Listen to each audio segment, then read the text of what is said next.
I've been wanting to make this video for a while now. My goal is to create a video that I wish I would have had when I first started with the modular, because the synth can be very overwhelming and frustrating at times. And I want to get you guys comfortable enough to put your ideas into action. Feel comfortable with how to plug stuff in, basic signal flow, know what each of the modules do. So we can go over that and some basic sound design stuff and some tips and tricks. I just want to get you guys comfortable with this. I'm not going to go over every detail about everything, but it's just going to be basic stuff to get you guys comfortable. So you can go from not knowing how to plug stuff in to eventually this.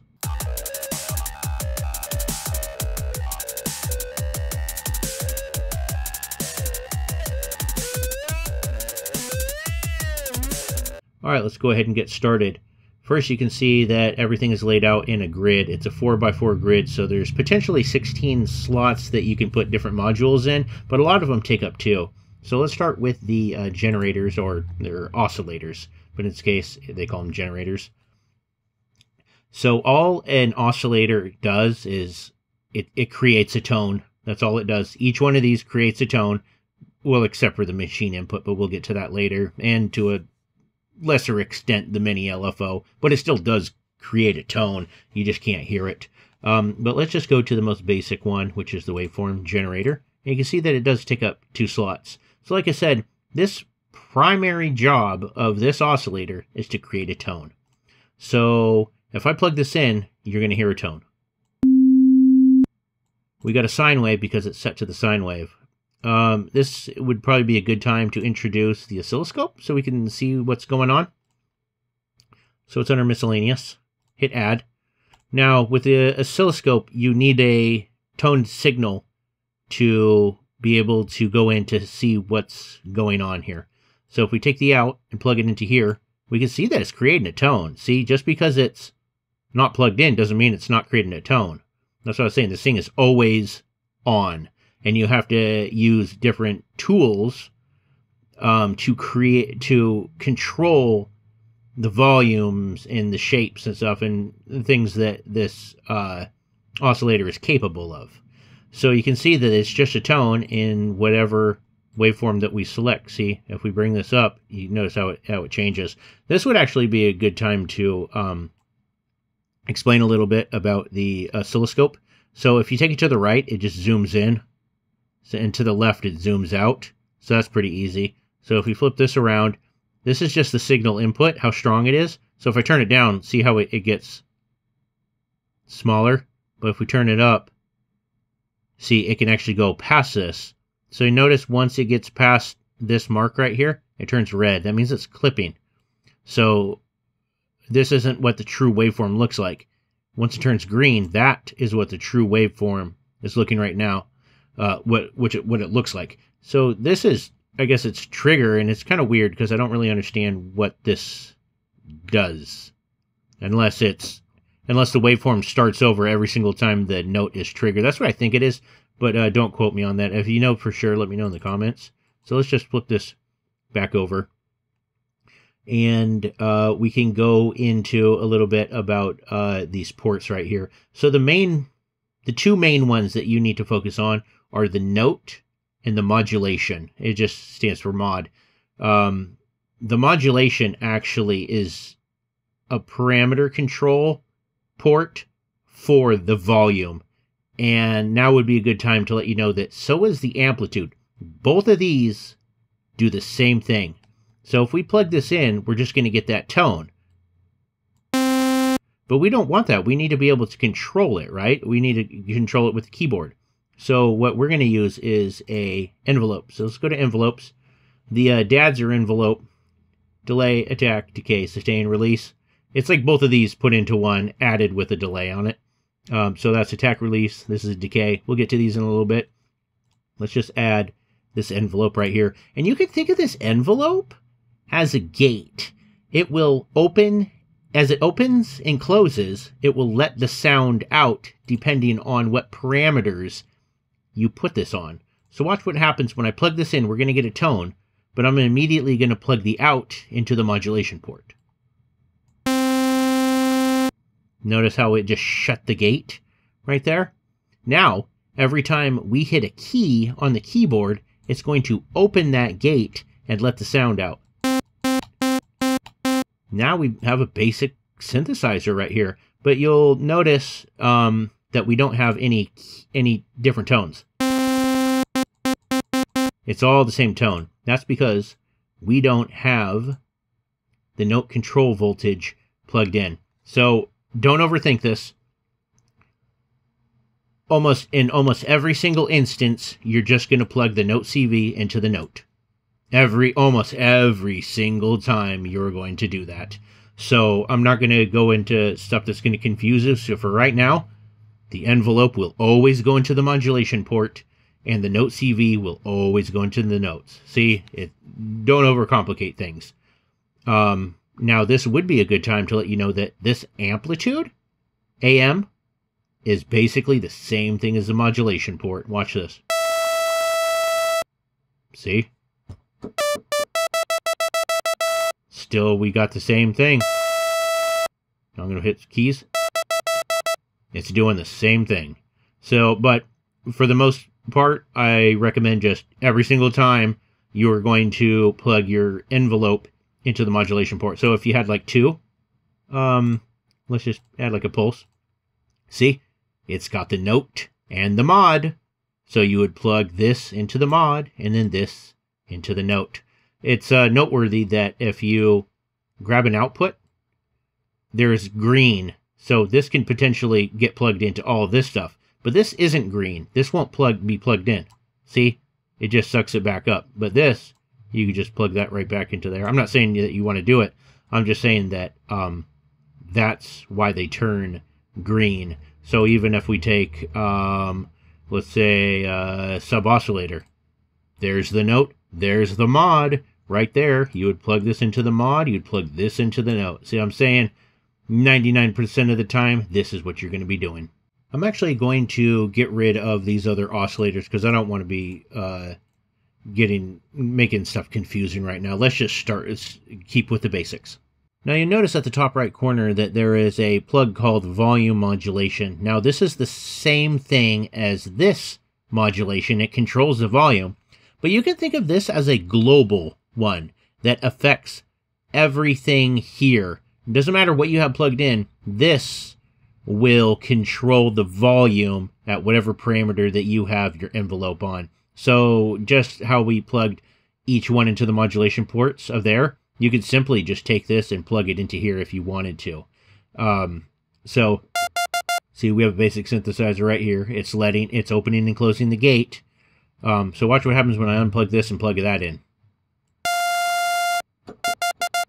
Same thing. Hitting the key. Same thing. But you will notice that the oscilloscope is on. When we had it plugged into here, it was off until we hit a key. That's because this signal is actually after this. And we're going to get into signal flow here in a little bit. I'm going to plug this back into the mod port, and then we're going to get into a filter. So let's just put one right here, and then we're going to go to our filters. We could do like a state variable filter, and then we'll get into a couple of these ones too. So basically what we want to do, now this is signal flow. We want to eventually go from this oscillator to this plug-in right here. But we might want to do a few things along the way to be able to get different sounds before it goes into here. So in this case, we want to plug in, our signal, our saw wave signal to go through a filter. So you can just plug it into the input right here. And then depending if you want a low pass filter, high pass, or band pass filter, you can use these as an out, and it could go straight into the speaker. So if we have a low pass, we can control the frequencies that this filter is letting through. All the way to the right is all the frequencies. To the left is just the low ones. So you'll notice that this signal isn't changing. That's because, here, let's trigger this right there. So this should be a different waveform. But it isn't. That's because of the signal flow. This is going straight out of our original source. And if it's getting plugged in here, that's what we're seeing. Remember how earlier I said, well, it depends on what you want to see. Right now, we're just seeing the original tone that this oscillator creates, not the filtered tone. So to be able to see the filtered tone, you take the output of the filter and then plug it into here. Now watch. It's a different waveform.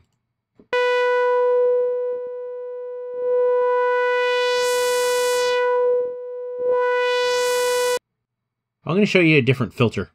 So if you want to delete something, here, let's cancel this. If you want to delete something, hit X and then choose which one that you don't want. So let's choose a vintage ladder ×2. Now this is interesting with the ×2 because when you look at it, you're like, okay, there's a bunch of plugs. So each one of these is an input right here. And it's very important that you use, so let's plug this into this input, the top input. It's very important that you use this to go out. Watch what happens when we use the other one. See, I'm hitting the keys, nothing's happening. That's because there is no input on here, so it doesn't know it's using the wrong output. That's why you use, if you plug it into the top one, you want to plug it out of the top one. Since we got the filter plugged in, let's actually go into the cut and the res. So the cut is this, the cutoff, meaning how much frequencies it's going to be rolling off.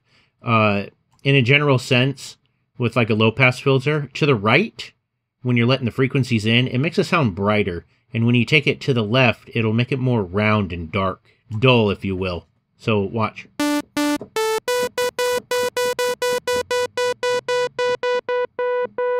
See, it sounds more round, dull.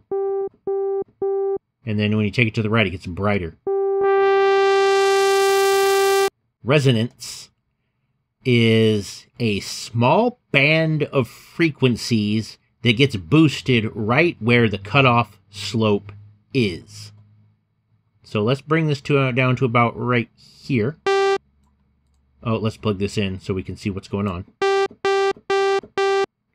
So watch what happens when I boost the res.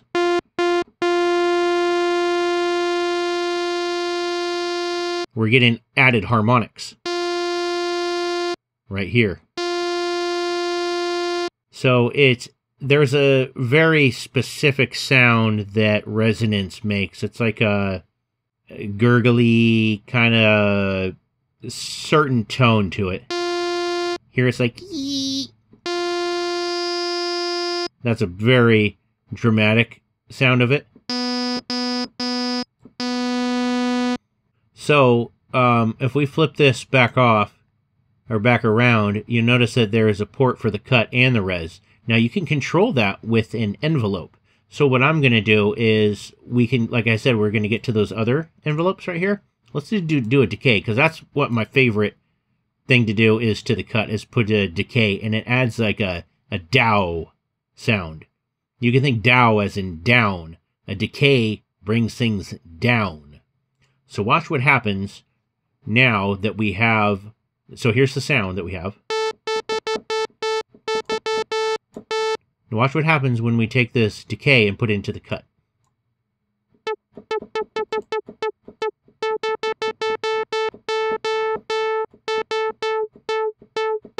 It's going dow, dow. It'd be better if we actually had a little bit of more harmonics going. So let's introduce the saturator. So saturation is just a light form of distortion. So you can go into effect because it is an effect. So you go to saturator. And once again, signal flow. We want signal flow. Okay? This out needs to go into the in of this to be able to get the distortion, and then out into our speakers. So oscillator into the filter, out of the oscillator into the filter, out of the filter into the saturator, and then out of the saturator into our speakers. But now we want to take this out because we want to see the new input signal which they're the new waveform of what's going on. Now let's turn this up.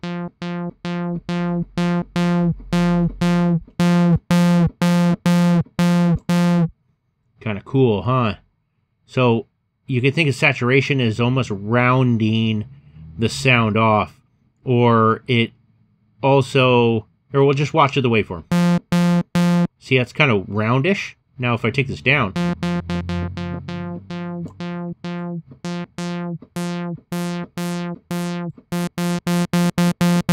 it can round it, or it can like square it off. It just adds added harmonics, distortion. I actually have a full video on distortion if you guys want to watch that. I'll try to put it in the description of the video. It lets you know all the different saturations and overdrive, fold back. There's a few different ones within Caustic. Now let's go ahead and mess around with the decay a little bit more so you guys can get more comfortable with this and exactly what it's doing. So with the cutoff, right like this, it's not really doing much because there's not really anywhere for this thing to go. So you can think of the decay as it's going like this. It's making this thing turn down like this. Every time I hit the note, it's going like this. So let's take it to something kind of healthy. Like this.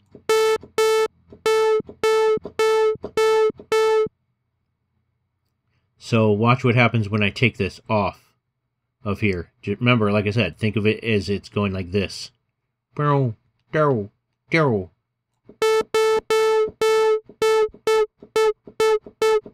So watch what happens when I take this off.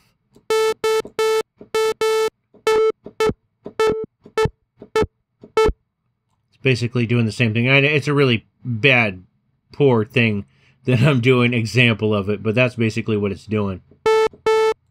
Plug it back in. It's taking it from here down, down. And this is the timing that it's manually bringing it down.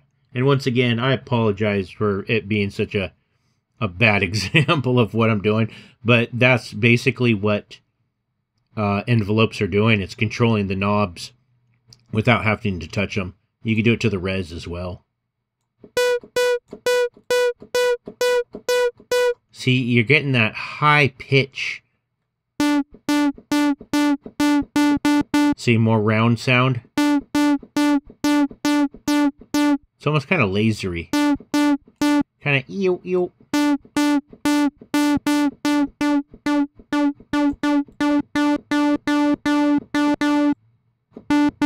See? Resonance. Alright, let's go ahead and get rid of the decay envelope and plug in the attack release. And you can see what this does. You can just think of it as the opposite. How the decay goes down, the attack goes up. And I'm going to show you guys a little trick on if you're ever confused about something, what you guys should do. So, but first, let's take this. Let's give everything a little bit of healthy stuff right here. Put it into the cut and the res. We're going to go in, out. Let's see the waveform right here. Just like I taught you. Bring this up a bit. It's a little bit low or long right now. So if we bring this out, watch how cool it can sound. It's getting a little wop wop.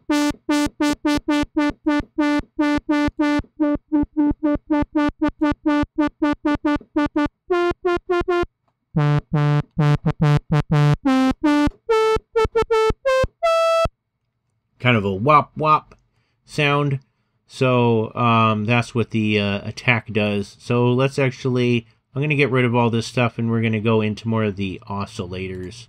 So let's just exit out of this and let's do a pulse generator. Those are always fun. So a pulse generator is basically like a square wave right here. So if we plug this in and we look at this, square wave. And you can tell the sound of it because it's almost like a hollow, warm sound. very, very iconic sound is a square wave. And that's how I describe it. It's like hollow and round. When I'm trying to pinpoint sounds on or that other people have made, I look for that kind of hollow sound to see. I'm like, okay, well, did they use a square wave while blending everything in? So that's a way that you can tell that it's a square wave. With the sawtooth, buzzy. It's buzzy, kind of thin too. It's like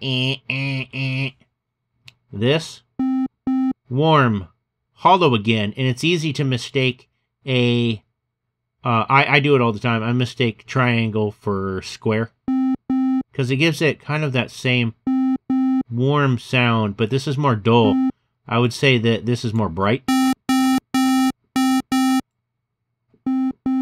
Still kind of has resemblance though. And this, round. Think of it as round. And you want to use, usually, with your bases, you want to have like a sawtooth or square. We can make a base later. But with your sine wave, usually do like FMing, which we'll get into, and like percussion stuff, which we'll also get into in a little bit later. But for now, let's look at this pulse generator. So let's unplug this. Remember, note CV goes into the note, and then this, the envelope, goes into the modulation port, and then this can go straight out. And then we need to see what's going on the oscilloscope, so we take this out into here. So hopefully you guys are very familiar with just plugging oscillators in. So let's take a look at what's going on. So you'll notice that it's almost a combination of sawtooth and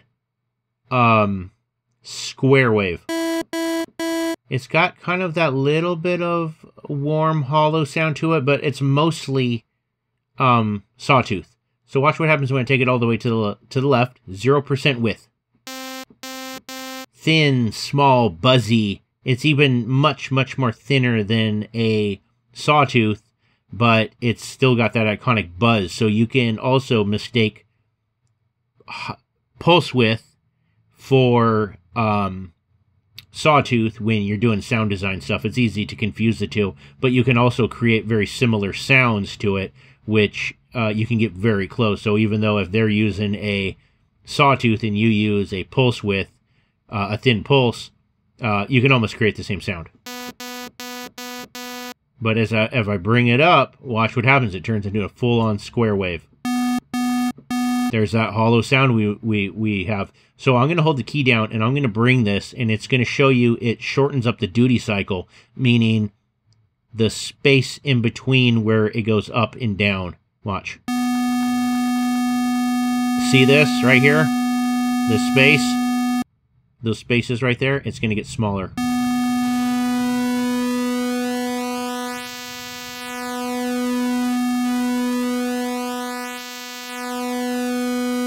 Now, actually, would be a good time to introduce the LFO, because you can use an LFO to control things. Like I said earlier, it does create a tone. So if we were to take mini LFO, and we were to, say, plug it into here, watch, it'll eventually move. There it is. See, it's moving. So it's creating a tone. It's just really slow. Let's actually bring it, zoom it in a little bit. Does that do anything? Nah, not really. Okay, that's fine. There we go. See, it's a sine wave right here. See, it's a low frequency sine wave. This is a low frequency. We're talking. I don't know for sure, but it could be like 5 hertz, maybe 1 hertz. It depends on the speed of it. This very well could be like 1 hertz. Just so slow. But if we speed it up, you can see that it is a triangle wave right here. And this is used as the shape in which the movement is going to be. So here's square wave, sawtooth, reverse saw, or they call sawtooth ramps also in other synthesizers. And this is random. I don't know what this thing is. It looks like, I don't know what the random thing is. It always looks like a cursor, like a bunch of cursors stamped together. So you can see when I plug it in, like you'll hear a little pop if you're hearing, like, have headphones. See, let's slow it down. See, you're hearing that pop. So, like I said, it does create a tone in a way, but this is used for controlling parameters, basically. Use it for controlling things. So you'll notice that there's two ports here. One has two lines that are horizontal. The other has three. The first one would be, let's actually put this back to this. And then, yeah, that's good enough. So notice how it's going up and down, but it's stopping at the center line. You can think of this at the center line as 0. You can think of the top part where it cuts it off as 1, and you can think of the very bottom as -1. So if we plug this second one in, so this one would be called 0 to 1. This port would be called -1 to 1. So watch what happens when we plug this in. You'll notice how the line changes. See, now it's going all the way down. And it depends on how much modulation you want. So sometimes it's more appropriate to use the top plug. Sometimes it's more appropriate to take the bottom plug. But since we're here, we can talk about the attenuator. And this just controls the modulation depth. So if we take this, watch, it'll start to not go so much. See? It's not modulating as much. So you can use that to calm things down. And then if you take it all the way down, it just stops completely. So you have to let a little bit of the signal in for it to kind of be moving around. And if you want the full thing, just keep it all the way up. Let's unplug this. Let's see this LFO in action when we plug it into the width. Now remember how I showed you how the pulse width changes the duty cycle? And to do this, we had to mess with this. So basically what I'm going to be doing is plugging the LFO into the width, and it's going to be moving this back and forth in this shape. So let's go ahead and plug this into our speakers. Let's see what this is going to be looking like. And then let's go ahead and plug the top one in. And let's hit a button.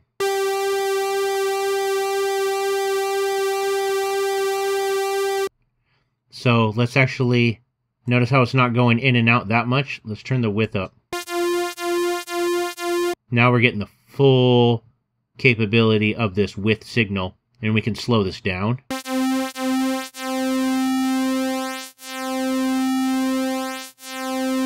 And we could also mess with the attenuation on here.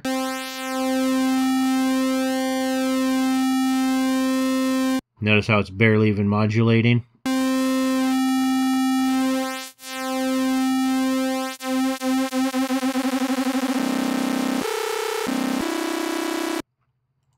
Let's plug the bottom one in.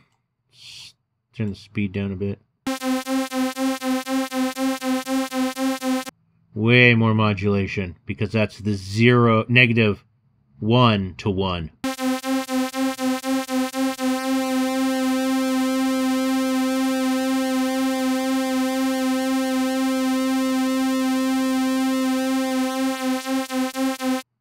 See, you're using the LFO to control things. Let's control the volume of this. So let's plug it into the modulation port.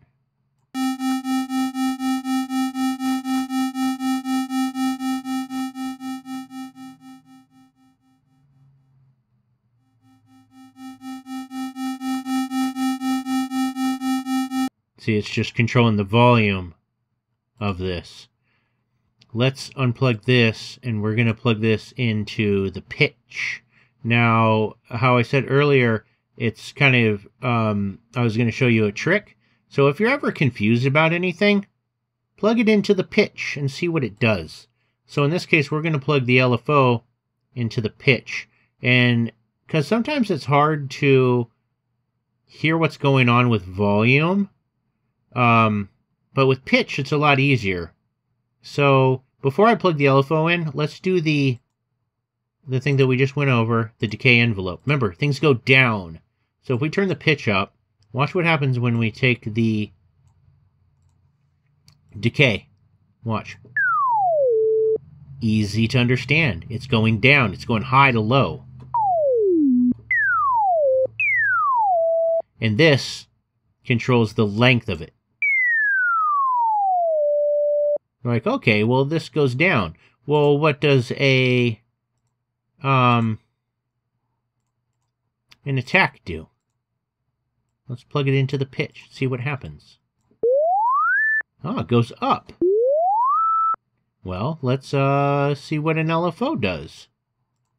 At a sine wave. What does that sound like? Oh, it's going up and down, just like a wave.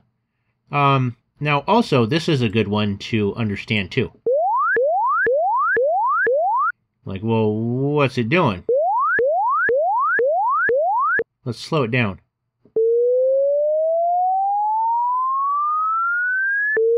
It's going down to up, but then it doesn't go back down. It starts immediately back down at the bottom.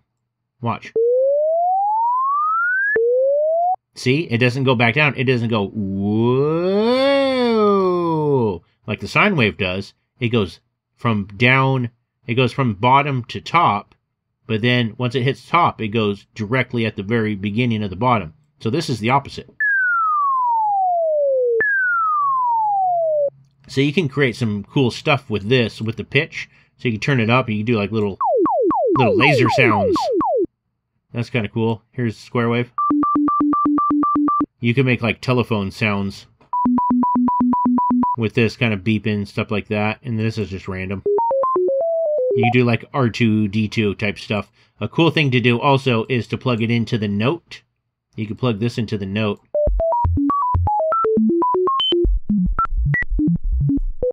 But you plug it into this. This is more R2-D2 because we want more harmonics.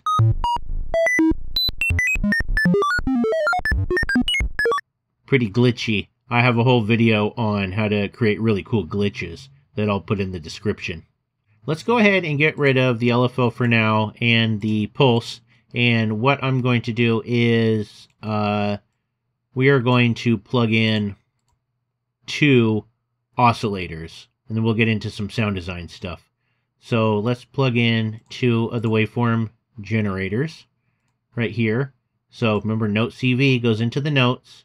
And then we need a envelope. So let's take the envelope and put them into the modulation ports. So notice now we have 2 outs, but we only have 1 plug. This would be stereo, so you would actually go like this and like that to get a stereo signal. If you plug this one into the right, this oscillator would only be going to the right. This one would only be going to the left. And it would sound really weird, so I don't recommend that. So let's just keep things mono. But since we only have 1 plug, that's where we introduce the mixers. So if we take the mixer, let's just take let's just two input mixers, because we have 2 oscillators that need to go into 1 plug. So to do this, we would go the out into the input 1, this out of the second oscillator into input 2, or it doesn't matter which inputs you put it into, and then you can take the out and put it into here. Now we are going to get both of the oscillators playing. And also how the modulation, remember how the volume modulation was like a global thing? This thing too is the modulation port, and this controls the volume as well. So you can very well take this, instead of plugging it into the modulations ports of the oscillators, you can take this and plug it into here, and then you can just take this out. See, it's doing the same thing. So, let's put this to something with more harmonics. So we have 2 of these things going out, but remember, to see the signal, I usually almost always take the out right before the, whatever is plugged into the speaker right here, I take the out and then just put it into here. So there is two of the oscillators going, but this is a trick they call transposing, where you take one oscillator and you drop it down, and it makes the sound taller. Let's bring it up again. See how it's kind of thin, lifeless? Watch what happens when we bring it down. Makes it have more authority. It's more demanding of your attention. They call it transposing. Now, with this, let's actually go into what they call a perfect fifth, which it gives it such an iconic sound. So, a perfect fifth is 7 semis above one of the... So if we have two oscillators, one needs to be pitched up 7 semitones above one of the other oscillators. So in this case, though, in this specific synthesizer, you can only go up 6. So how do we create a perfect fifth? Well, we can go up an octave, which is 12 semi-steps, and then we could drop it 5, which would create 7 semitones above this. Let's do the math real quick. So 12, 11, 10, 9, 8, 7. Yep, so we're at 7. So listen to the sound.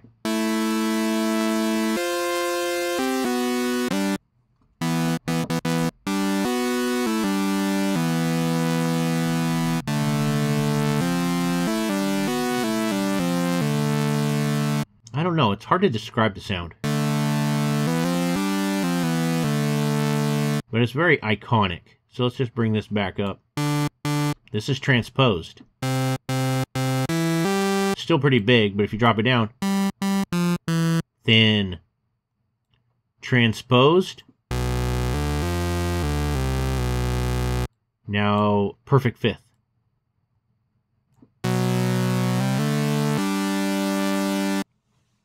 It detunes it too. So let's get into some detuning. So if we were to take both of these right here, both of the sawtooth at the same octaves, you can detune them slightly. So detuning is a very major part in sound design, and you can see what it's going to be doing. So if we just hit a note, nothing really going on, but watch, it starts turning into like a pair of scissors. If we take this one slightly to the right, see how it's just kind of like almost like an earthquake, like tectonic plates sliding against each other.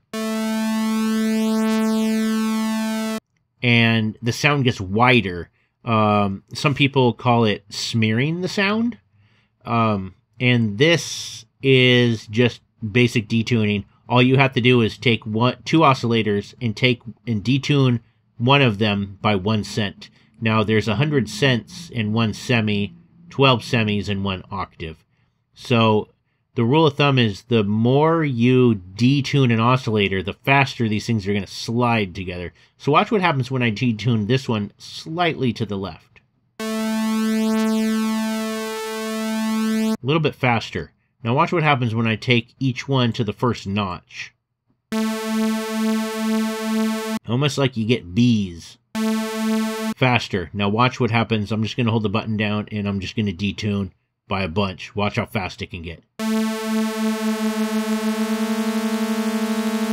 Then you get just super detuned stuff right there. So that's detuning, perfect fifth, and transposing.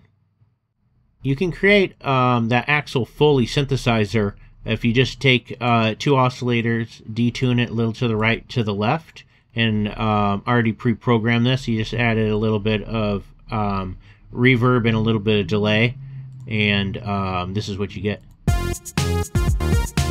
If you needed to plug in another oscillator, you're going to need to change it into a different mixer. So, because this only has 2 inputs, so if we had 3 oscillators, we would have to use a 3-input mixer. But this one doesn't have the modulation port on there, so you would have to, if you're using this, you would have to either plug it into the volume mod or plug them all into the modulation things here. So that's if you needed 3. If you needed...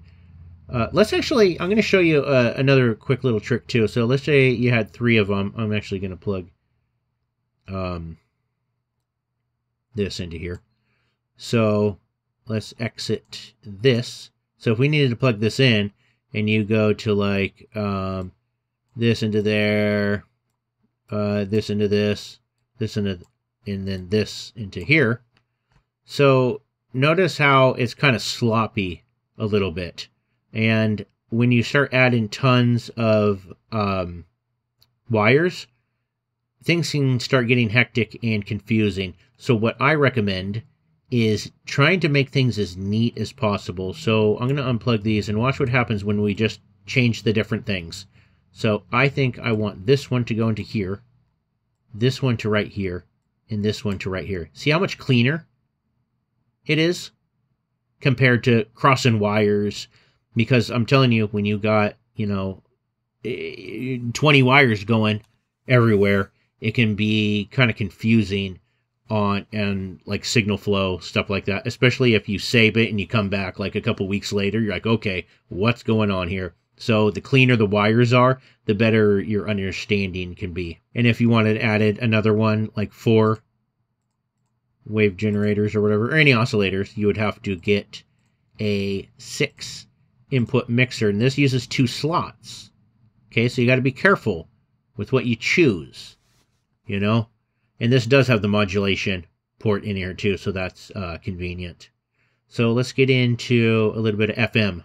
So here we have 2 oscillators and our envelope plugged into the modulation ports of both these oscillators. So we only want one of these oscillators to be doing the output because the other one is going to be doing the modulation. The one that is doing the modulating is called the modulator, and the other one is the carrier because it's carrying the modulation that the first one's doing. So this bottom one is going to be the modulator. This is going to be the carrier, and the carrier is your output. So let's plug that in, and what we want to do is use this oscillator to modulate the frequency of this first oscillator. So we put this in here. Now, what this is going to do, as far as sound design goes, if you want something to sound metallic, this is what you do. You do the FM. So you can hear right off the bat. Let's actually do a oscilloscope. We want to see this one, the carrier. Sorry, I got reverb on here still. Let's turn this off.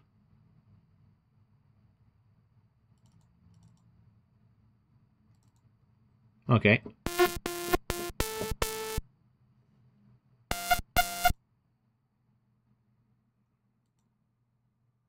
Oh, you see, that's the mistake. I was wondering, I'm like, well, what's going on? Oh, that's because we got this to sawtooth. Basically, when you're doing FMing, it's really good to usually start out with sine waves. If we go into the actual FM synth right here and we look at it, all of these, you can't even change the waveform. All of these are sine waves. I actually have a video where we recreate the FM synth in the modular. So let's keep this at a sine wave, and let's hear it. Let's not detune this. Hear how it's kind of like metallic-y and bright? Now, a rule of thumb is taking this output. If we bring this all the way down, there won't be any FM going on. Pure sine wave. But as we bring it up, the more the output is higher, the brighter the sound's going to be.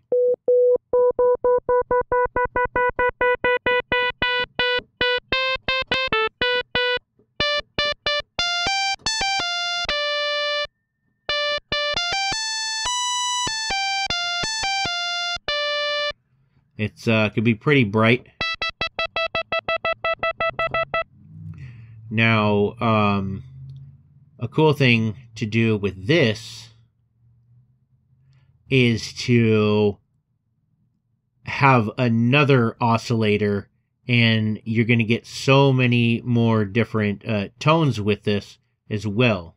Now, another cool thing to do with this is to actually change the semis in this. Now, there's some advanced algorithms that are used with FM synthesis where you can use different semi-steps and stuff like that to be able to create different sounds. So watch what happens when we bring this up. You can get kind of like a bell tone if we turn this octave up, I believe. Yeah, so bring it up 1, 2, 3, 4, 5 semi-steps and bring it up an octave. Now this is the modulator. This is the carrier. We're changing the modulator's tone, not the carrier's tone.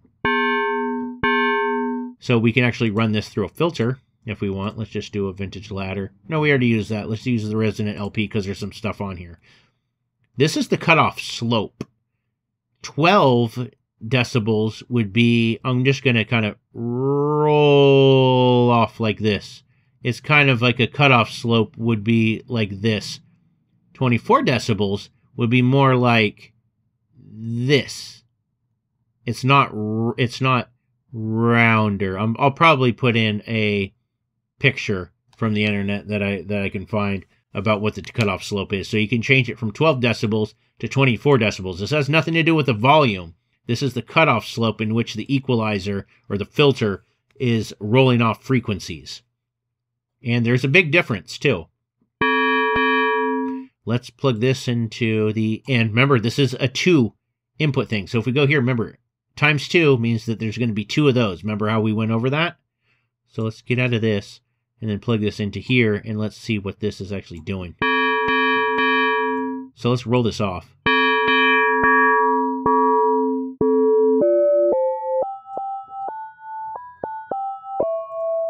This is still pretty bright.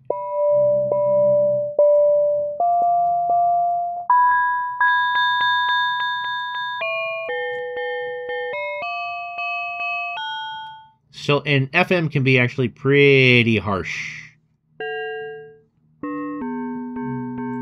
So that is what the decibel slope does, and that's kind of what happens when you start messing around. But watch this. If you do the wrong mathematical equation for FM, it could quickly sound really horrible.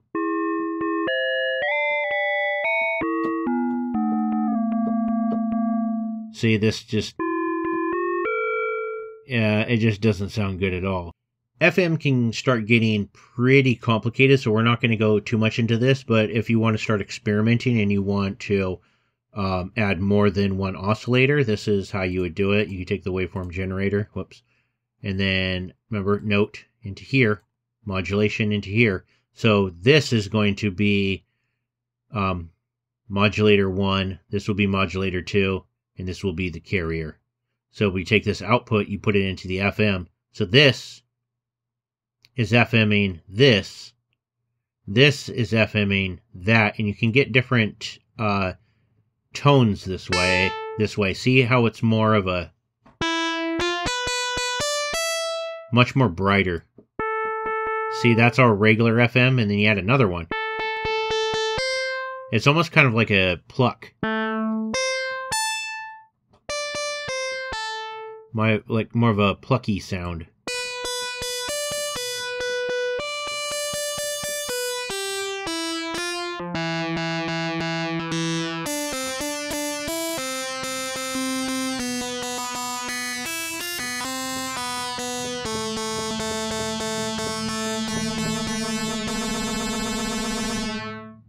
Pretty crazy, huh? So start experimenting. Another quick thing, real quick, before we get out of this, is you can actually do a feedback on, let's not detune this. You can do a feedback on itself by FMing this. So this would be like a feedback. So let's take it all the way down because this can quickly sound bad. See how it got really bad? But a little bit down can add some nice harmonics and distortion.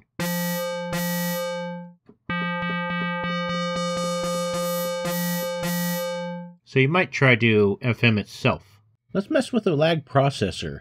Now, a lag processor I use mainly to create a portamento effect.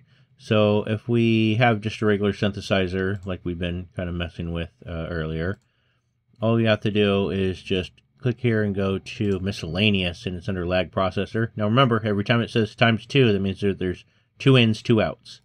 So if we look at it, there's A and B, in, out, in, out. So there's 2 possible scenarios here on the rate that you want. All the way up to the right is no effect at all. This won't be working. But the second that you bring it down is when this tool starts to come into play. Now, I think this, all a lag processor does is delay the signal just by slightly, but it's interesting when you plug it in to do the portamento effect. It almost seems to be different than when you plug it into something different, and we'll get to that. But right now, let's do the cool one and do the portamento effect. So remember how I told you 99% of the time you always take the note control voltage into the note? Well, this is that 1% time where you don't. So right now we have a sound. So we're going to take the note right here and we're going to bring it into the lag processor first. And then we're going to go to the out. Remember, if you put it into the in of the A, you need to take the out of the A, or it won't work, just like the filter that we were doing. So put it into the note. So all the way up is nothing. Actually, I'm going to do like an octave difference. Okay, so check this out when we bring the thing down to about right here. Adds that little pitch modulation. Portamento. And the longer that you put it down, the longer it's going to be. So you can do something pretty drastic. Let's do...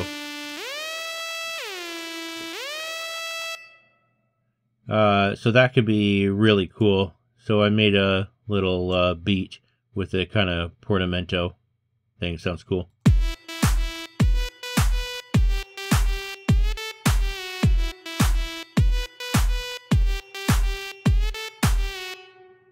It just gives it that some different characteristics which you might want to consider when you're doing some of your sound design. Portamento is actually a good option if you are looking just to kind of to add some variance to maybe even a patch that you've made in the past.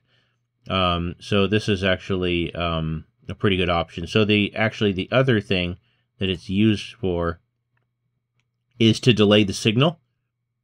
I think I'm saying that correctly. So if we just have a regular synthesizer right here, you can kind of hear a little pop, but to make it actually even more, I'm going to do something like LFO. We'll plug it into this and then put it to a square wave, and you're going to hear a pop.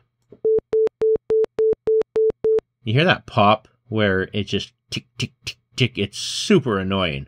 And a lot of times you can just take like the attack and mess with it a little bit, but it's only affecting the very first note because it's re-triggered. Let's see what legato does.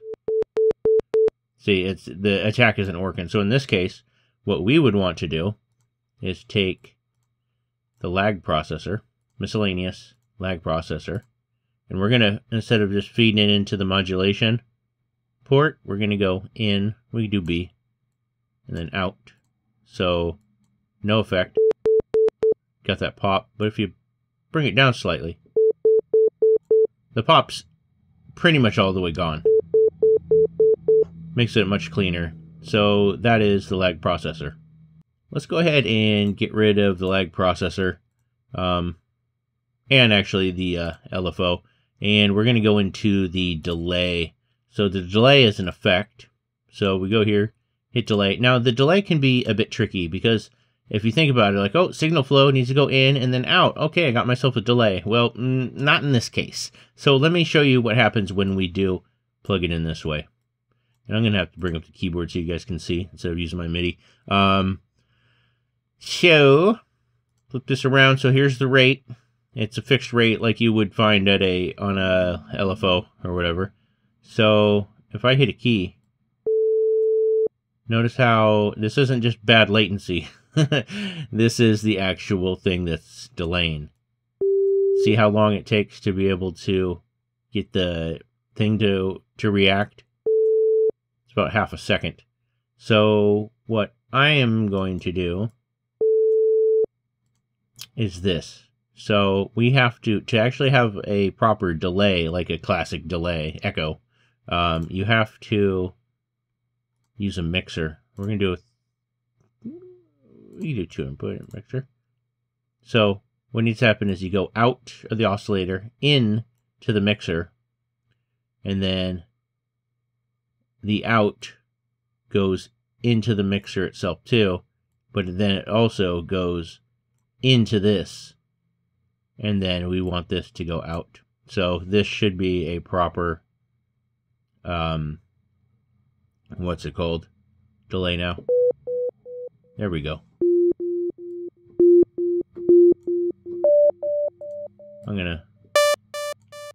There you go. You guys can probably hear that a little better.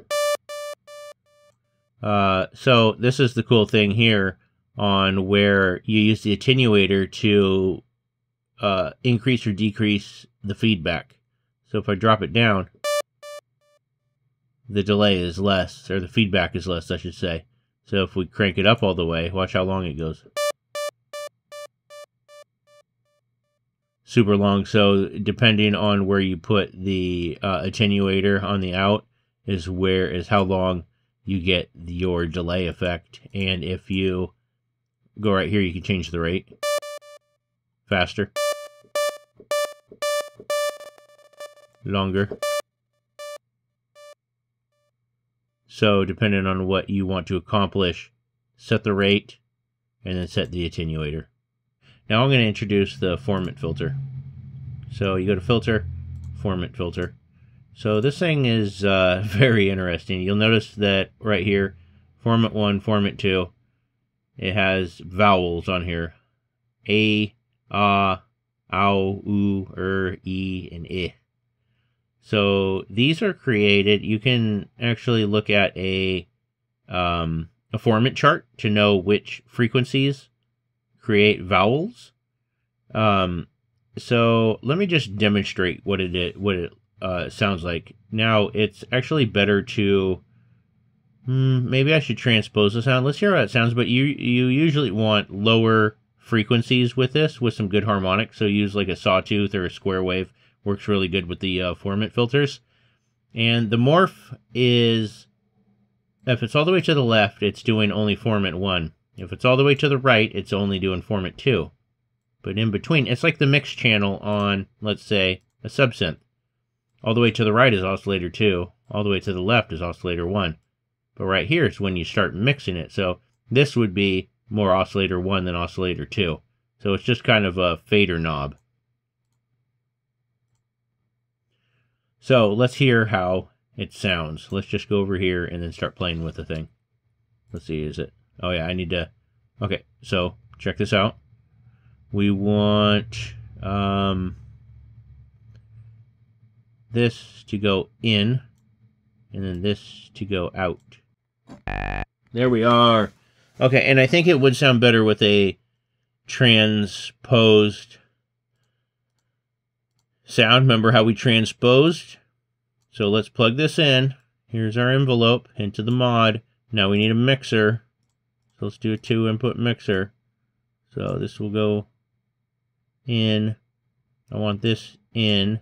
And then both the signals are getting low passed into here, out to our speakers. See how I noticed? See, I did this really sloppy. See how confusing it can start getting when you just start crossing wires and not deliberately planning out where you want to put the modules? I'm glad that I did it this way because you can see in real time how messy things can kind of get. And this is just a very simple patch, too. It just all depends on how you put stuff. Let's transpose it.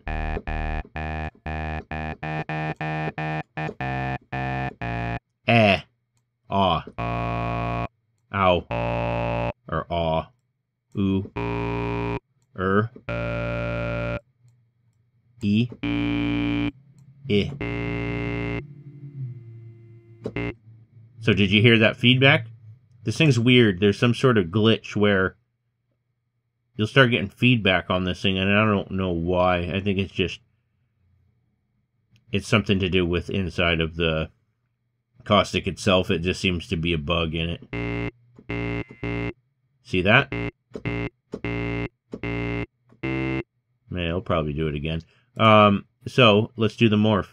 So let's do E into ah.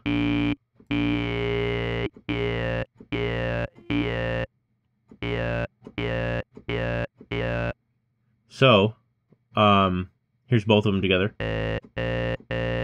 So this is a good example of how we can use an envelope to control the morph on there to kind of create a word. So let's use a dadzer. And then now we can take this out into the morph. So Peep's game on what we do.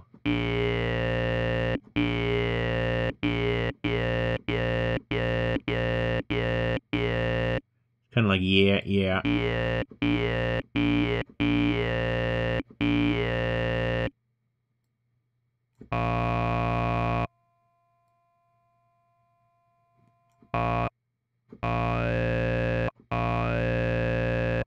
So, this would be a good time to show you that amp envelope release is king. I heard that in a tutorial once for, it was actually in Syntorial that he does that. He's all, amp release is king.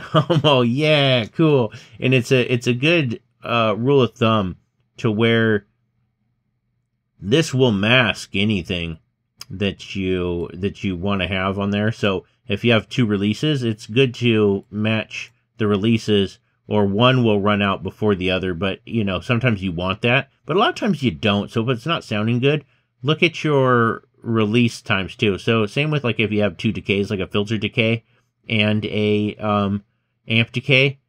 If it's not sounding good, chances are that both of the decays aren't matching, and it's not giving you the sound that you want. Now, I've never really messed with the gain on here. I guess this is just... Oh, I know what it is.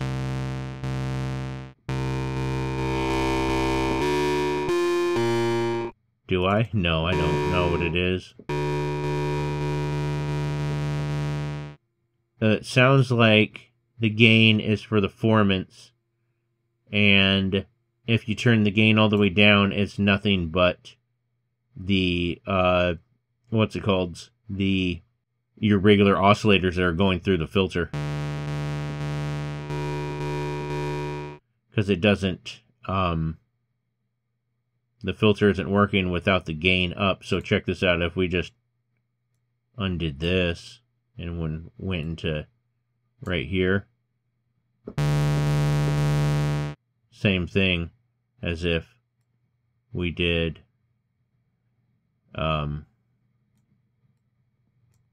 this right here, right? Yeah, same sound. So that's the formant filter.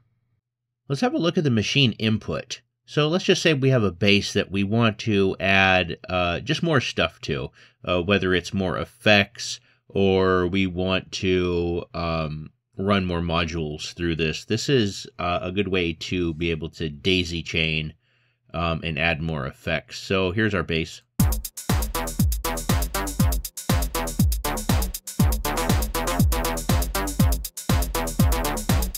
So let's say that we ran out of space, but we really want to run this whole sound through a filter. So what we would do is, here's our copper. It's called copper, is the patch that I made. So we can open up another module right here, and then right here we're going to click and then go to machine input. So what this is doing is it's routing. If we flip this around, this chord right here, the out or the left or right, is initially this chord right here that's going out to the speakers. Now it's being able to be routed into a whole nother module. So we could take, like, let's say a filter, and then we can take this, run it into the input, low pass, boom, there we go. So if we do this, the only problem is if we go down to our mixer, what you need to do is turn this down, because we don't want this playing that's running through the filter. This is our new sound. The modular is our new sound. Copper is still running through this, but we don't, but say that, remember how we wanted to run it through a filter? If this is on, you're going to hear the filtered sound and the non-filtered sound at the same time, but we don't want that. So what we're going to do is just turn this all the way down, and it can be kind of tricky to make sure that it's down all the way. Just look for a signal or something, or just kind of hear it, and just try to triple check that you're actually turning it all the way down.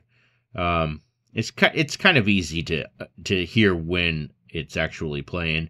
So now our new sound is going to be routed through this modular right here. So if we take this and just drop it to something significantly different from what we just heard, the thing that we need to do is we need to select the source, which is going to be copper. And what this does is it's filtering through all of your synths, or channels, I guess, that you have available. So let's just listen.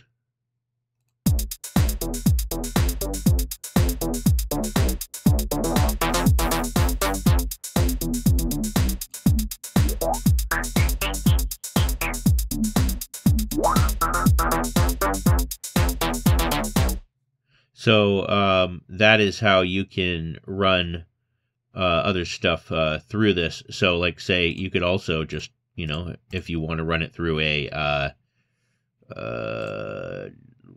where is it, filter, let's run it through a format filter. This is a cool way. This is actually like another way to add an effect. I remember I made a video a couple years ago about effects that you don't know in Caustic, and this is one of them.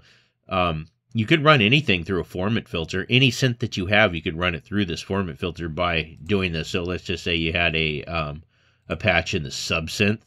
Let's just say you got something random. Let's just select something. I don't even know what to go. This one's a cool one. Let's just say you got this.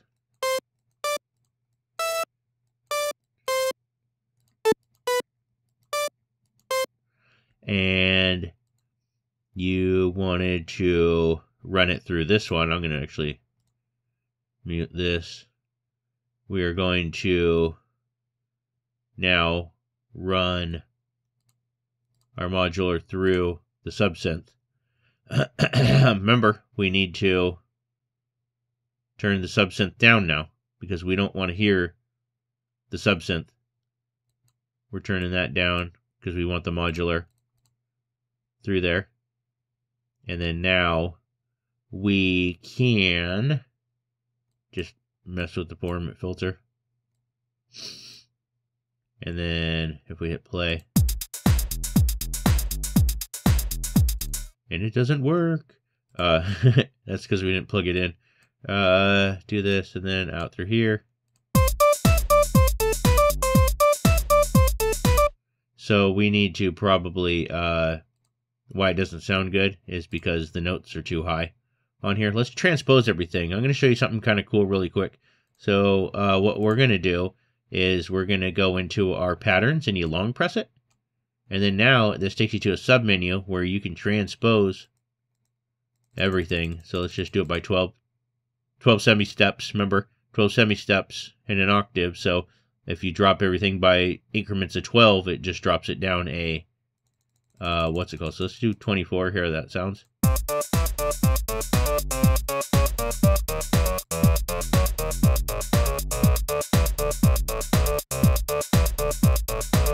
Lame pattern, because I was just filling stuff in, but you get the point. What it's doing is now we can mess with the format.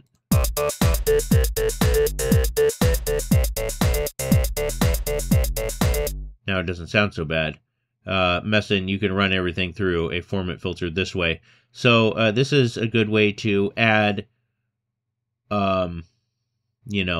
effects that you want. So let's actually just say we'll run it through the copper again.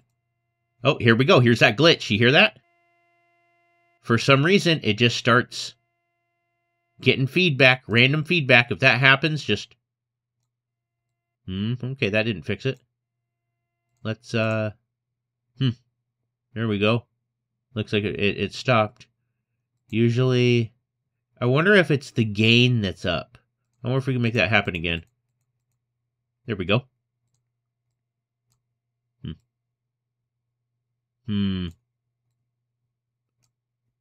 Interesting.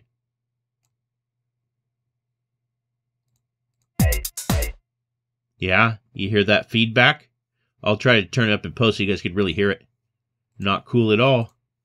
And it only really happens with the formant filter. You get this feedback for some reason, and it's, I don't know, lame. Now that we got rid of the formant filter, let me show you how you can just really build off of this output right here. So you can think of this chord as, let's just take what we've learned, the waveform generator. Think of it as this chord. So all the patches that we've made with this can now be used as this, except for we have all of this wrapped up into this one little chord. So think of it as a waveform generator. So if we take this out, here's our oscillator now, and then now we could run it through, let's just say, a low-pass filter, and then we could run the low-pass filter into a saturator, and then we could run the saturator into a delay. So let's mixer, 3-input mixer, and then add a delay effect. So that would go out, out, in, out into here. So now we have the delay, and then we could take it straight into here.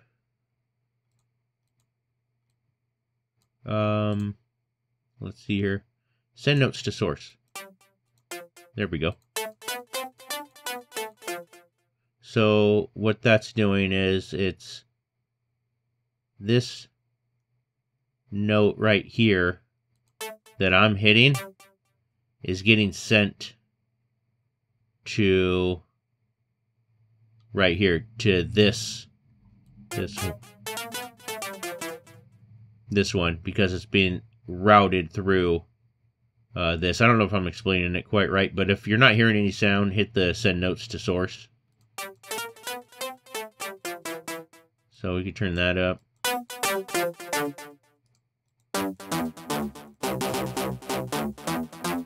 So just think of it as just an output wire that you could now just add more modules to, and then just go from there, man. Go nuts. So also, I'm going to show you the another thing that you can do. So let's say that you have effects on both of your things. So let's go to I guess this, and then actually I'm going to get rid of this subsynth. So I'm going to go to this one, and then here. So here's the copper, and we have two. We already have our two effects that we wanted on there. But say like, oh man, I really want a parameter EQ, so I can, drop 400 hertz, get rid of some of that mud. We can actually use this modular as a daisy chain to add more effects. So what we're going to do is just simply plug this into here, go back down, and then now we can add an overdrive distortion or something, and then we could do the parametric equalizer. If you guys want this, I have a video that is, I think I still have it. Look up parameter EQ Brockhart Entertainment. You might find this on a video where you can just download it. If not, you can email me at brockhartentertainment@gmail.com, and I'll send it to you for free. I made one specially so you can see the frequencies on where it's at. So let's just say we want to drop 400. We can, let's see what's going on. Okay, go to about right here, and then make the bandwidth smaller. That's not 400. This would probably be about 400. right here, and then you could boom, drop it. Let's have a listen.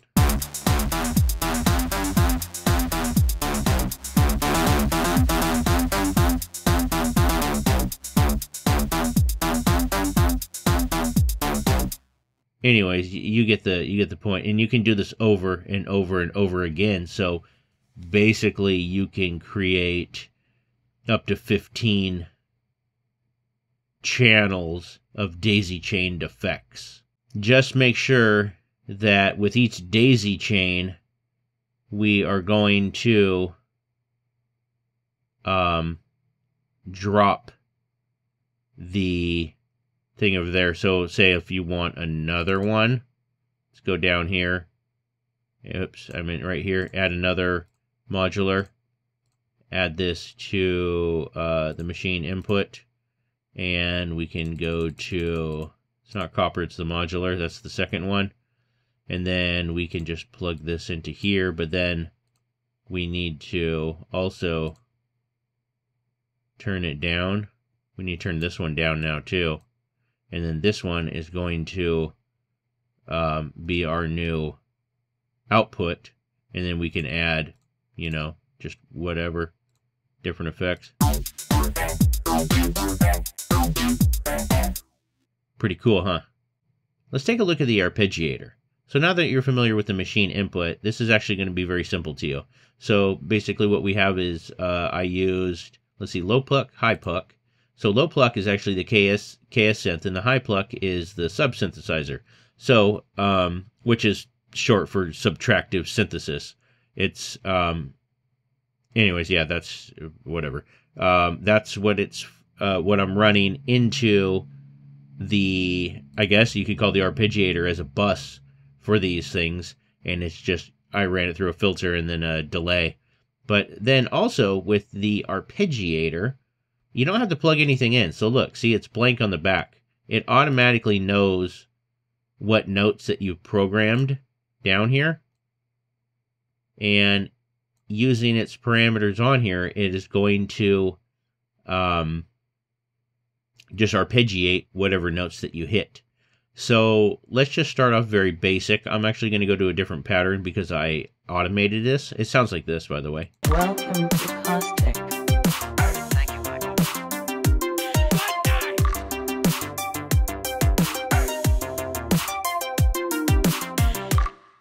Let's start things off a little bit basic. So what I'm going to do is do a different pattern, and let's just give it a C3. So if we have this right here and we just have it on, let's just do a up and down pattern right here. If it's at 0, it's not really going to do anything. All it's going to do is arpeggiate. It's not going to do anything with this because there's one note and it's at a fixed speed. I don't know if this might be 1/16th, might be 16th notes or 8th notes or whatever that this arpeggiator is right here. So if you notice, it's only going to arpeggiate in just this one note.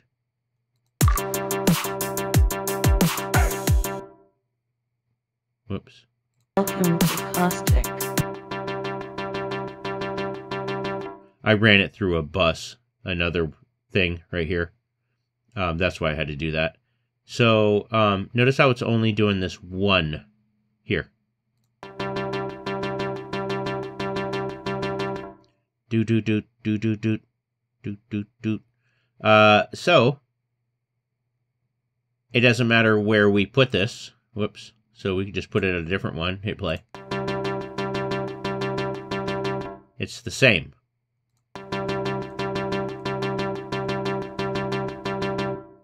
It's only going to change if we still have one note and then we bring it up an octave. Now watch, it's going to play two notes at this pattern, an up and down pattern. So it's going to start off at the bottom octave, and it'll go up.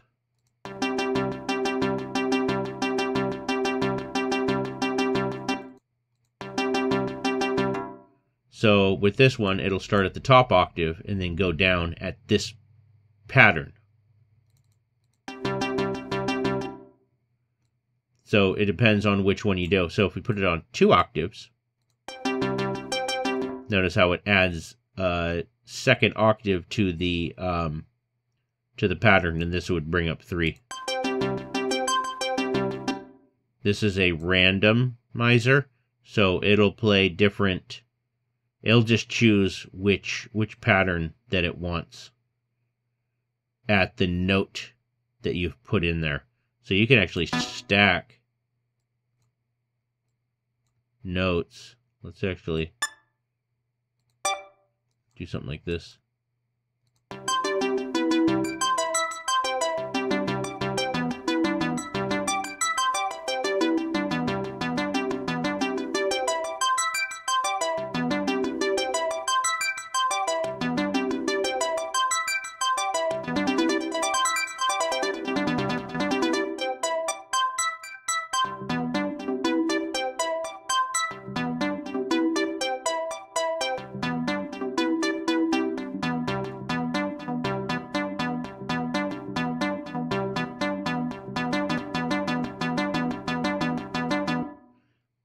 It's not adding anything to this. So since there's 3 notes, it's only playing these 3 notes at the C3, at the 3rd octave right there.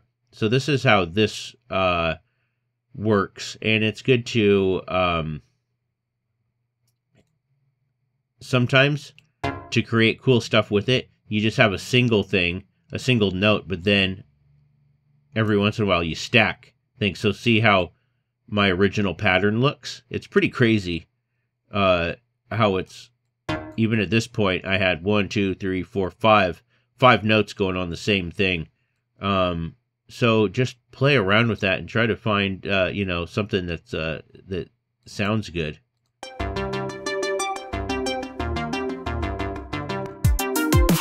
Welcome to Caustic. Thank you, Michael. So in theory, you can actually arpeggiate any synthesizer. So if you didn't want, so let's just say that you wanted to synthesize the 8-bit synth. Let's just, no, that sucks. Whatever. Let's just use that as an example.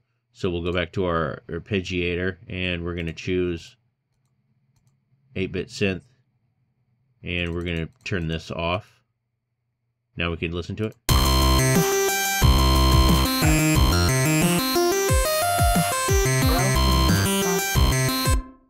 It sounds pretty wild, but like I told you, you can arpeggiate any synthesizer within Caustic. Let's briefly look at the FM pair. I already know that I went over FM, but you can, here's FM pair.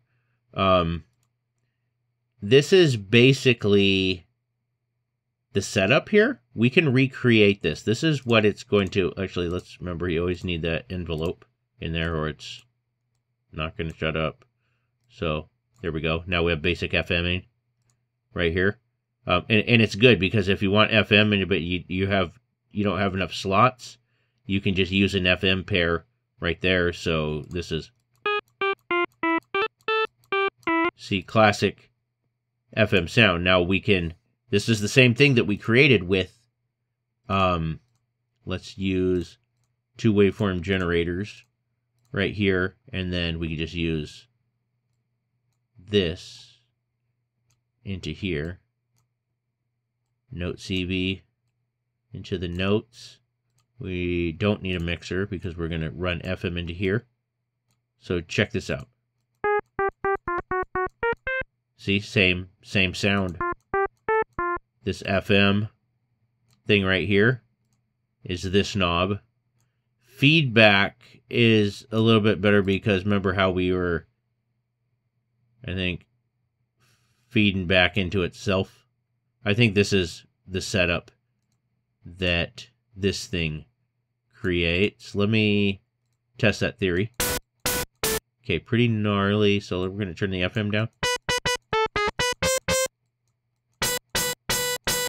Let's see if we can recreate that.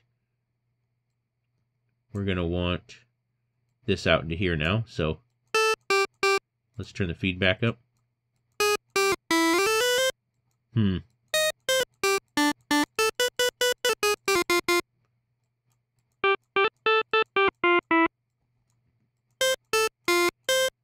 Just sounds brighter. Let me try this. Not quite.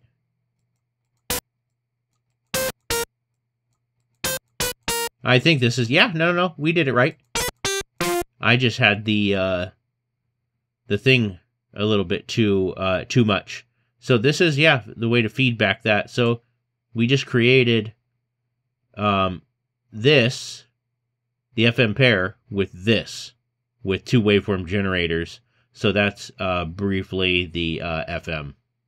Let's take a look at the sample and hold. Right now, we just have a transposed synthesizer, basic, running through a filter. So what I'm going to do, here, let's just, I guess there's a delay on it too with some reverb. So we're going to first open up a noise generator. So you can see that there's low frequency. This is used usually to, see, you can hear some noise, but it's like really low filtered on there. Here's the white noise.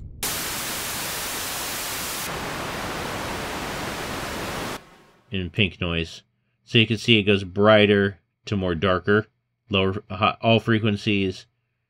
Some of the higher frequency, pink noise is some of the higher frequencies cut out, and then low frequencies is, all the mids and highs out. This is just pure low pass.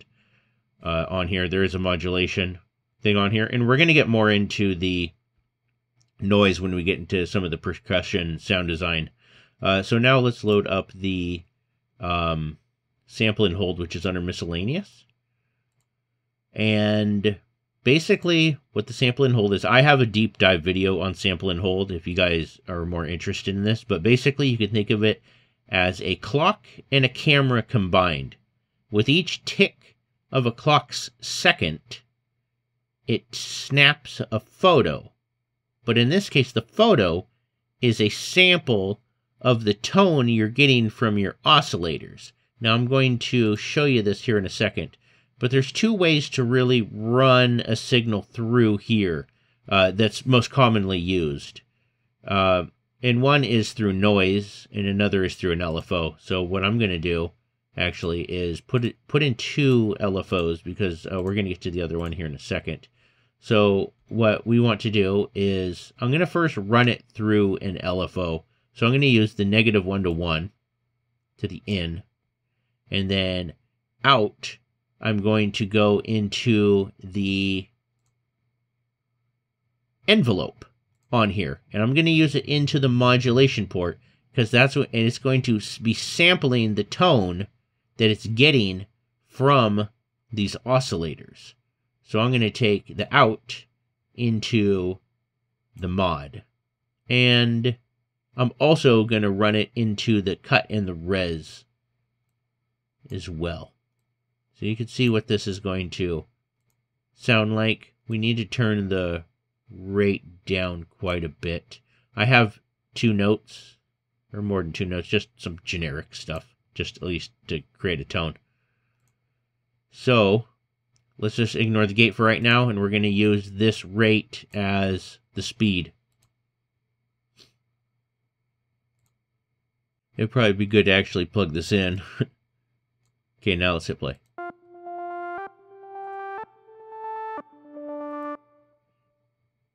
It's hard to find the right balance of the speed for the rate on this.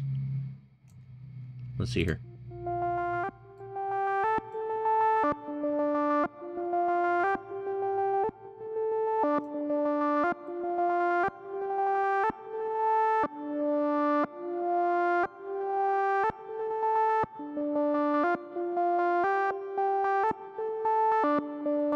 You hear it going, each one of those little, it's snapping a photo for a very short time, and it's holding on to it. So it's sampling, it's going, this is the tone, and then I'm going to hold it. Thus the name sample and hold. But this is, I don't recommend doing it this way because it's hard to set the rate. So what I would do is run another LFO through the actual gate. So let's do the -1 to 1. through the gate, and watch how much easier it is now to do like a sample and hold. Let's switch this to a square wave for our actual signal that's being fed into this, and then we can mess around just with this.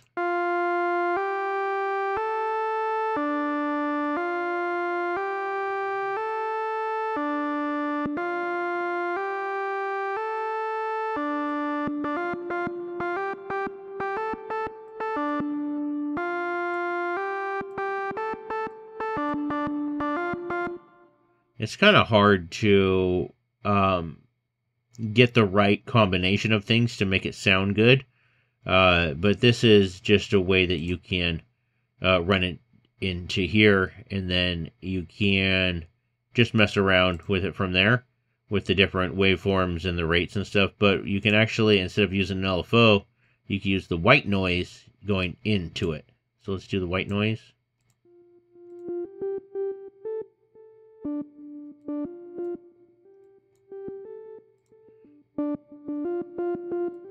You can turn the modulation up by turning this up.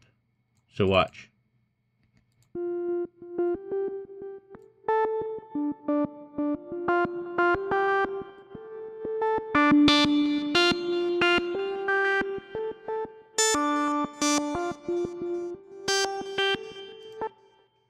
In my opinion, this sounds better, but let's try this again. Into the in, and then here's the gate.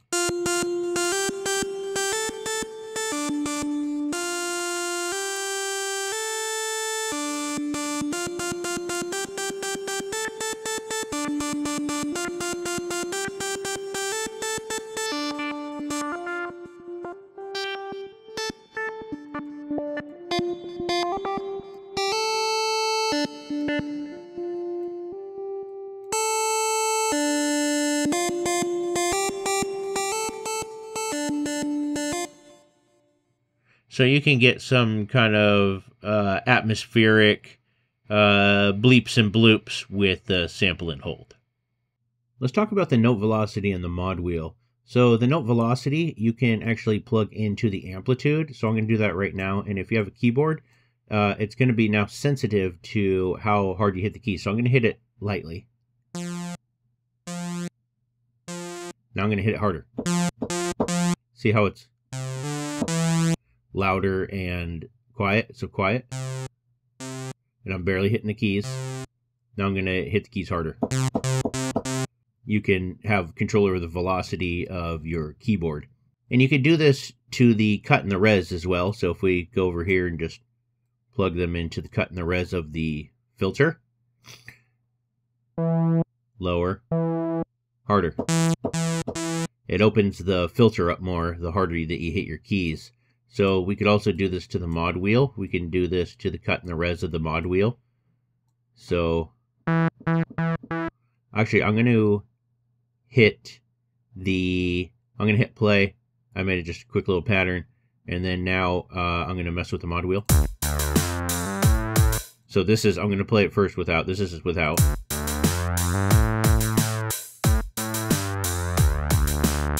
Now I'm going to mess with the mod wheel.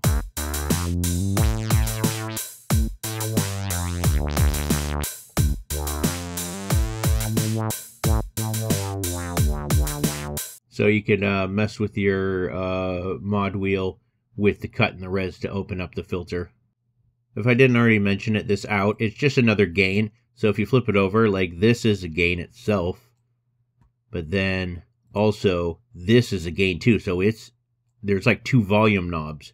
So you can get things super loud, and then each one of these is a volume knob as well. So you can turn that up, and you can turn this up, and you can turn this one up. So this is just transposed. Oh, I guess it wasn't transposed. This controls the pitch of things. So if like we put the mod wheel to this, I better turn it down because it's going to be loud now. Just double click things to get it back to to factory settings. Now I'm going to mess with the mod wheel.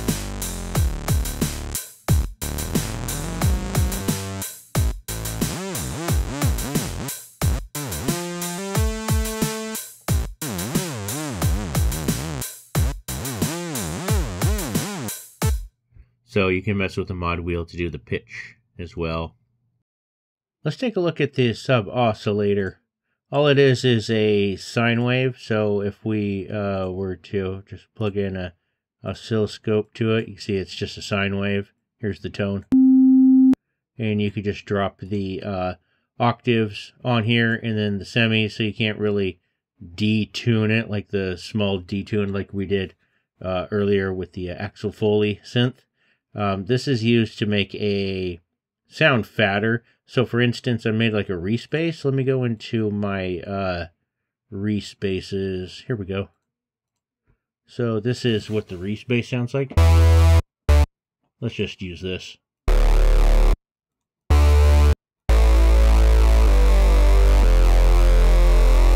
It's really fat, and then you can see on here that I have a sub oscillator right here, and it's being routed to a direct out. If you have have you ever seen like Serum or Vital, you'll know that they have a sub oscillator section, and then you can hit like the direct out button so it doesn't run through the filter. That's what I did here. All these are being ran through a high pass, and it's all detuned. It's like a super saw. I bet all these are saw. Yeah, see, all these are saw transposed, detuned from each other, except for this, because this is where the bass is coming from, and that's so we don't get it phasing. I have a whole video on how I made this. It's called How to Properly Make a Respace, if you want to check more of that out. Let's take a look at the sync port. So to be able to utilize this, you need another oscillator here. So in this case, we're just using another waveform generator. And what this does is this one's going to get plugged in to the sync of this.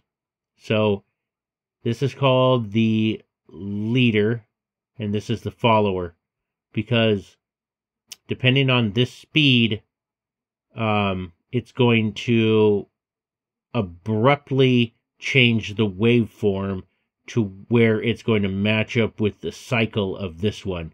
The only problem is, well, it's not even a problem, it's a rule. This oscillator can't be like a perfect fifth above it or below it or whatever, you know, it can't be in a perfect fifth, and it can't be like the same octave or like up or down. It can't be in like 12 semis, or 7, you know, for the perfect fifth, to be able to get this down. So first of all, let's just listen to it real quick, because I know I just gave you a bunch of information and it might sound a little bit confusing right now. So right now, this is the sound that we have. Well, actually, let's prick it to a sawtooth. Classic saw, right? Now watch what happens when we bring it to the sync. Watch the waveform. So this is regular. Watch how this changes it. Now watch, it's not going to be changed. That's because this isn't different. So let's just put it like 3 semi-steps up.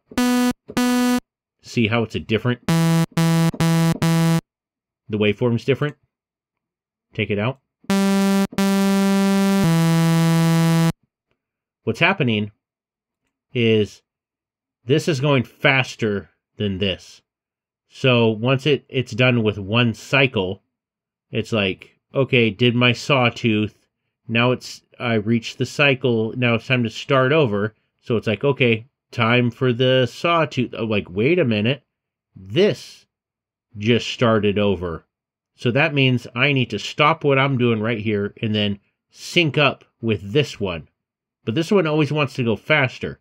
So this is always going to do more than one cycle than this one, but it'll abruptly stop during its next cycle, because this is when this cycle gets over with and starts over again. And once this always starts over, every single cycle that this does, whenever it starts over, it makes this one stop wherever it's at and then restart its waveform. So it doesn't matter where you put this. The only thing that's controlling this is the speed in which it oscillates, basically, like the cycle. So a cycle is actually measured in hertz. So if you have like a 300 hertz a frequency, that means that whatever's causing it, whatever tone that you have or whatever signal, that thing is oscillating 300 times per second. I made my own patch with the hard sync on here, and I had our arpeggiator on here. So this is what it sounds like.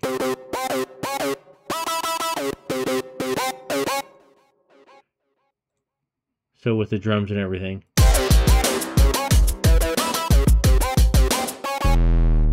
Without the arpeggiator on, just sounds like this.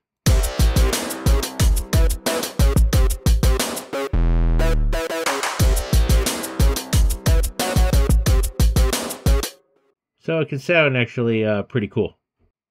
Let's take a look at the pan module real quick. So it's under miscellaneous, and you go to the pan module, and then you can plug your oscillator into the in, and then from out you do the A into the left, B is to the right, and to be able to pan it you need to control it with an LFO. So if we take generator, go to mini LFO, so we want the -1 to 1 in here. So the -1 is going to be left, and then the 1 is going to be right. So if we just go at kind of a faster rate and you're wearing headphones, you can hear it. Let's add some harmonics. So that's a good way to get some panning going on. It's like kind of like an auto pan type thing. You could actually do like random. This one's a little bit more like, okay, this is right. Now it's left. Now it's right. This one kind of fades into it. See, it just depends on what kind of panning you want is what you want to choose your waveform for the LFO. Crossover splitter is kind of weird because you can take a signal and then you can either bring it like all the lows on here. So if we just use this until I could hear something just very low, and then up. So there's the lows, and then the highs are the opposite. What I don't really get is you can use there's probably better ways that you can use this of what I'm just kind of showing you. But I don't really know them, so perhaps you could look online and find a better way to learn about this, because I don't really have anything to say much about it, because I see the state variable filter, and it looks like you could pretty much create the same thing with this, because if we take this and just have the high pass. Well, I guess it doesn't go as high as this one. Let's try the high pass on this going in. Oh, this one's way higher. Okay. So there you go. And let's compare the low pass.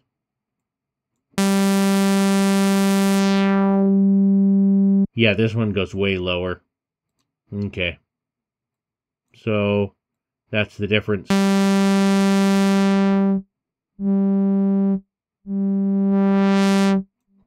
And the last thing before we get into some percussion sound design is the crossfader, which I don't really have the knowledge to explain this. I never ever use this, so I'm not even going to talk about this. And like I said, if you want a better explanation with this, you could probably find a different video on YouTube, and I apologize. So with that, let's get into some percussion sound design. So we could just get rid of this. Now the first thing that we're going to do is, actually I'm going to just create a new thing. Okay, here we go. Modular. Let's create an 808. So what we want to do is do like a waveform generator.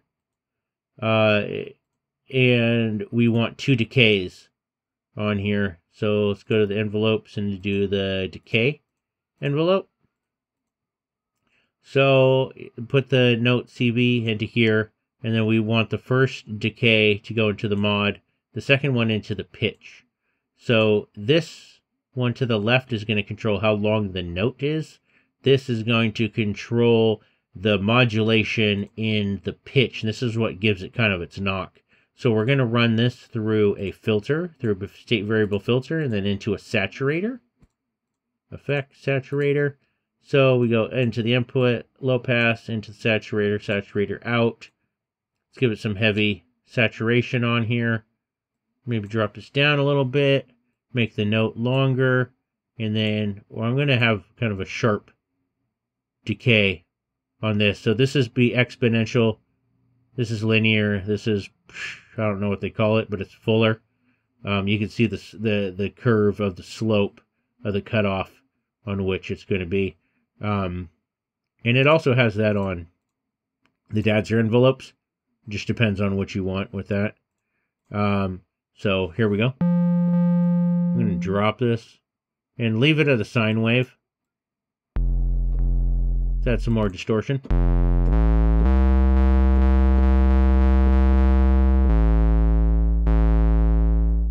Okay, so that's just kind of like a generic 808, but what we can do is add a pitch to this.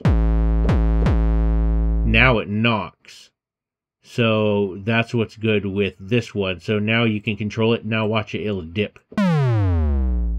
So that's another way to add some variable to it. And then note length. So with that, you could actually, we could make a kick. So what I would do is maybe drop this down a bit and then drop the note.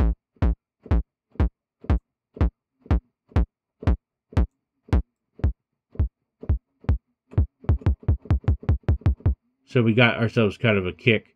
You could exponential this. More of a techno kick. I guess you could add. And for like more of like a hip hop thing. And yeah, just go from there and then try to get the right amount of kick, right amount of pitch.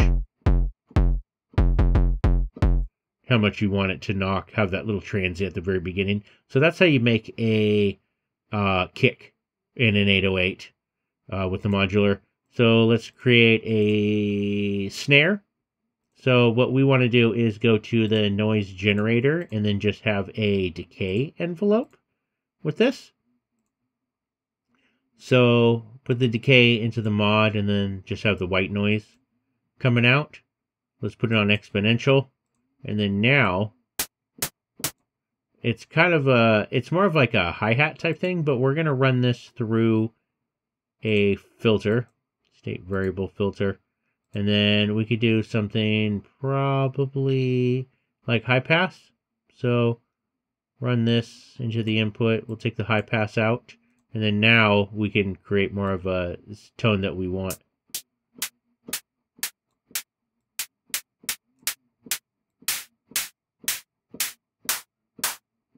It's kind of like a clap almost too.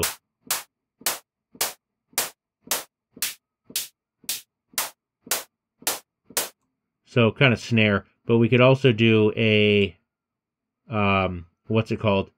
A hi-hat too. Put this all the way up. There we go. So if we run it like something like this, you could hear it better. And I bet if we probably ran it through a crossover, it might work better. But if you just... There we go. I'm going to run it through a crossover, see how it sounds with the high pass on here. I'm actually going to go straight into here. Highs.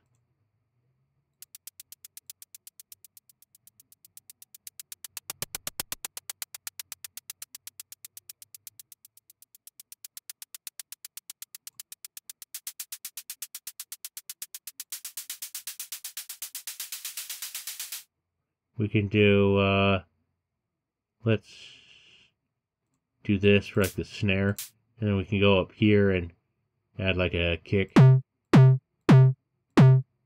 Whoops. And then we can drop it down. Let's.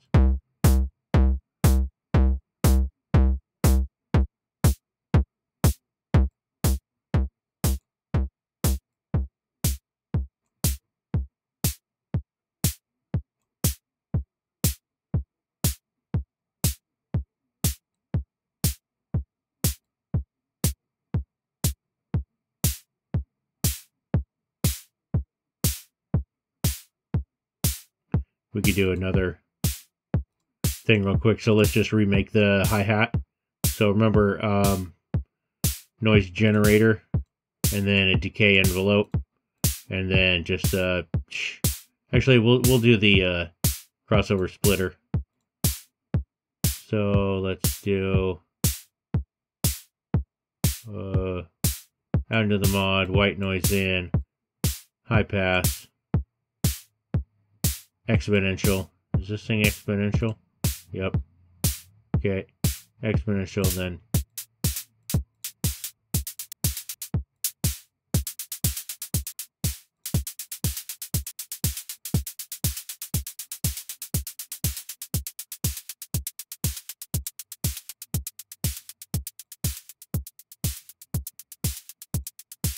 Okay.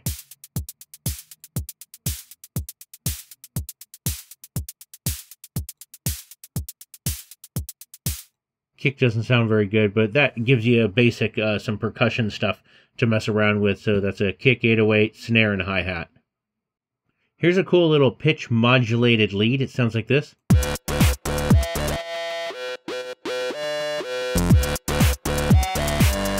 So I could walk you through this really quick. So it's two sawtooths transposed, and it's running through a lag processor on here, and we're using the attack envelope plugged into the pitch. Now it's really important that both of these oscillators have the same amount of pitch, or it can sound really bad. Watch what happens. See, it just sounds like garbage if you don't have them all the way lined up.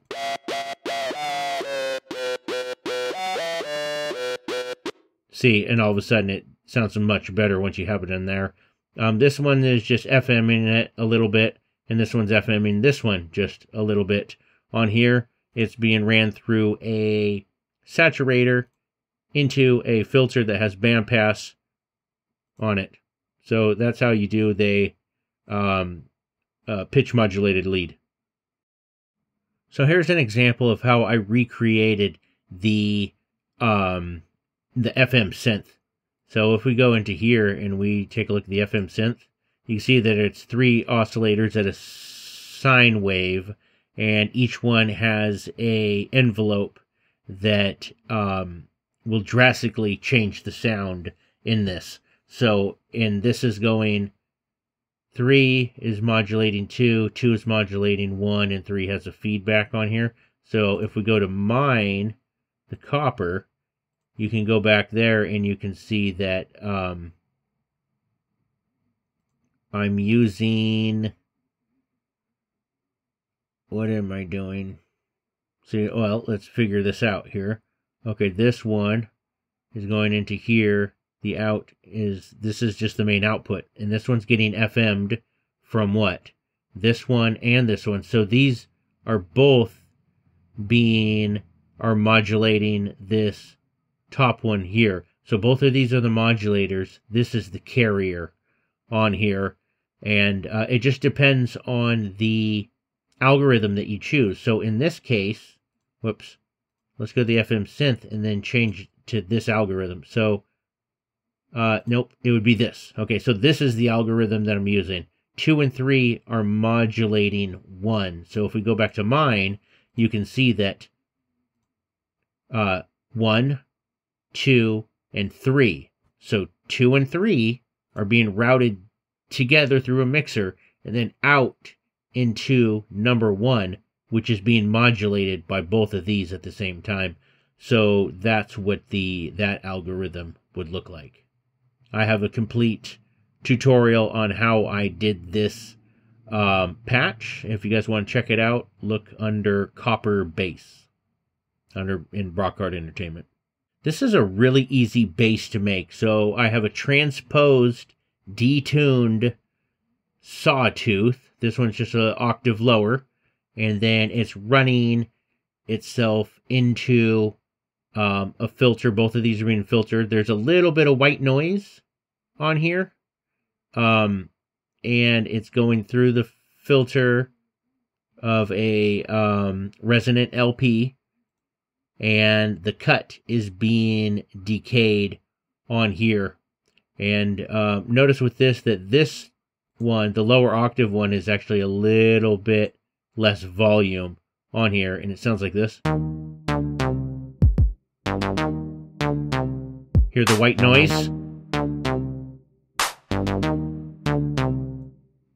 Just remember that most of the biggest sound is coming from this decay going into the cutoff. Watch how it drastically changes.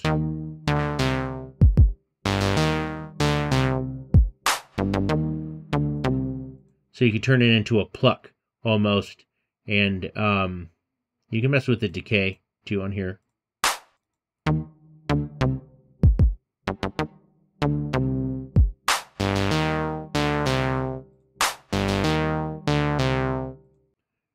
So if you want a different sound, decay the cut on a bass that has a sawtooth transposed, a little bit of detuning. And if you want that extra little bit of characteristic, add a little bit of white noise. Hopefully this video has helped you guys out so you guys can do some basic signal flow and stuff like that and just start experimenting and eventually come up with stuff that kind of looks like this. It may look a bit confusing, but when you just start from the bottom up and you start working your way up, and actually utilizing that each modular is a tool that will create a specific outcome for your sound design.